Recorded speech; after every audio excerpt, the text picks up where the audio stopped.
నెల రోజులైనా చల్లారని అల్లర్లు, పలు చోట్ల కొనసాగుతున్న 144 సెక్షన్. తిరుపతి జైలు నుండి బుల్లెట్ గాయాలతో తప్పించుకున్న Pushpa. Control calling all statics and walkies. Control calling, it's an emergency.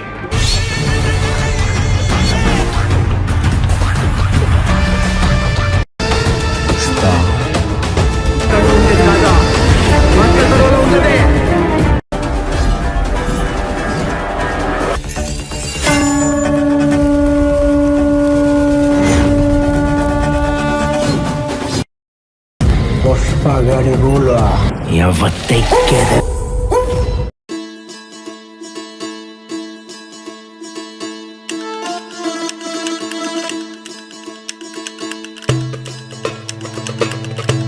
Allu Arjun అన్న హీరోగా పుష్ప 2 సినిమా నుండి రిలీజ్ అయిన మొదటి సాంగ్ ప్రోమో అదిరిపోయే రేంజ్ లో ఉంది. ఈ సాంగ్ ప్రోమో ఇలా రిలీజ్ అయిందో లేదో అప్పుడే యూట్యూబ్ లో రికార్డుల వేట మొదలు పెట్టింది. పుష్ప 2 సినిమా నుండి రాబోతున్న మొదటి సాంగ్ ఏ రేంజ్ లో ఉండబోతోందో ఈ సాంగ్ ప్రోమో చూస్తే అర్థమైపోతోంది. Pushpa part 1 songs national wide గా పెద్ద హిట్ అవ్వగా ఇప్పుడు పార్ట్ 2 సాంగ్స్ అయితే పార్ట్ 1 ను మించిపోయేలా ఉండబోతున్నాయి. మెయిన్ గా అల్లు అర్జున్, సుకుమార్, దేవిశ్రీ కాంబినేషన్ కి ఉండే అంచనాలు మరో రేంజ్ లో ఉంటాయి. వారి పాటలు కూడా నేషనల్ లెవెల్లో అదరు కొడతాయి. ఇక ఇప్పుడు ఫైనల్ గా పుష్ప 2 నుండి మొదటి సాంగ్ రాబోతోంది. పుష్ప 2 నుండి రిలీజ్ అయిన సాంగ్ ప్రోమోనే ఈ రేంజ్ లో ఉందంటే ఫుల్ సాంగ్ రిలీజ్ తరువాత యూట్యూబ్ లో రికార్డుల జాతర ఖాయం అనిపిస్తోంది. అల్లు అర్జున్ అన్న హీరోగా చేస్తున్న పుష్ప 2 సినిమా మొదటి సాంగ్ ప్రోమో మీకు ఎలా అనిపించిందో కింద కామెంట్స్ రూపంలో చెప్పండి.